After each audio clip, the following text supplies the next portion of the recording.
আসসালামু আলাইকুম রহমতুল্লাহি ওবরাকাতু। আল্লাহ তাআলা যাকে যা দেন তা বুঝে শুনেই দেন। এটার উদাহরণ অনেকে হয়তো মনে করতে পারেন যে আমি বিদেশ করি বা আমি দেশে এত কষ্ট করি বা আমার পেশাগত ক্ষেত্রে এত কষ্ট করি, কিন্তু বিনিময়ে আমি সিটো ফোটাও পাই না। তো তাদের উদ্দেশ্যে আমি বলছি যে আপনি দয়া করে একটা জিনিস খেয়াল করেন যে আল্লাহ তাআলা হয়তো আপনাকে বা আমাকে একটা নিয়ামত দিবেন, আবার আরেকটা নিয়ামত ছিনিয়ে নেবেন। এটাই কিন্তু বেশিরভাগ ক্ষেত্রে হয়। যেমন আপনি দেখুন, উদাহরণ দিয়ে আপনাকে বুঝাই যে যারা গরিব মানুষ বা দিন আনে দিন খায় বা দিন খেয়ে তাকে চলতে ফিরতে হয়, অনেক কষ্টে দিন যাপন করতে হয়, তাদের দেখবেন দেখা গেছে যে কামাই রোজগার করার হঠাৎ করে এরকম একটা সুযোগ আসে যে ভালো করে হয়তো কামাই করে, অথচ সেই অফিসেরই আরেক কলিগ সে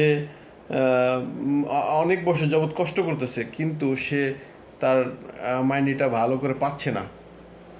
তো এই সমস্ত বিষয় আমরা হয়তো মনে করি যে সে পাচ্ছে আমি পাচ্ছি না, বা বিদেশ গেছেন বা অনেকে বিদেশে যায়, স্টুডেন্ট ভিসায় যায় বা কাজের ভিসায় যায় ঠিকই, কিন্তু সে খাওয়া দাওয়া করে সমান সমান অবস্থানে থাকে, এমনকি সে ঋণের বোঝায় জর্জরিত থাকে, এমন অনেক ক্ষেত্রে দেখা যায়।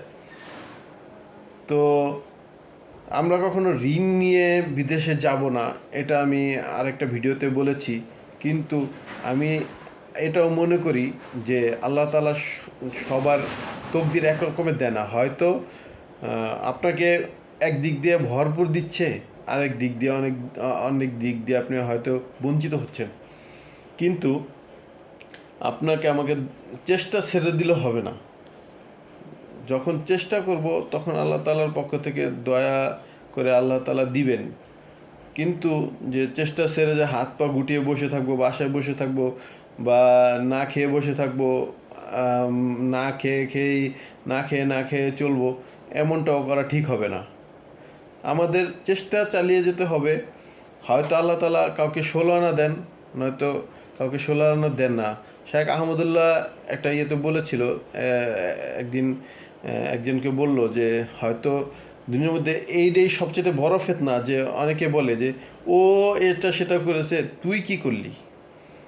তো এরকম কথার কারণে কি হয়, শয়তানের দুয়ারটা খুলে যায়। শয়তান তখন ওয়াসওয়াসা দিতে চেষ্টা করে যে এই হতাশার ভিতরে সেই শয়তানটা ঢুকে যায়, আর আমাদের মনের ভিতরে এই ওয়াসওয়াসাগুলো দিতে থাকে যে ও এত কামাচ্ছে, ও 2 দিনে হয় বিদেশে আসতে পারে নাই, ও 2 দিনে হয় চাকরিতে জয়েন করতে পারে নাই, অথচ বসের মন জয় করে বা বিদেশে এত ভালো ভালো অবস্থানে আছে, কিন্তু তুই কী করতেছিস।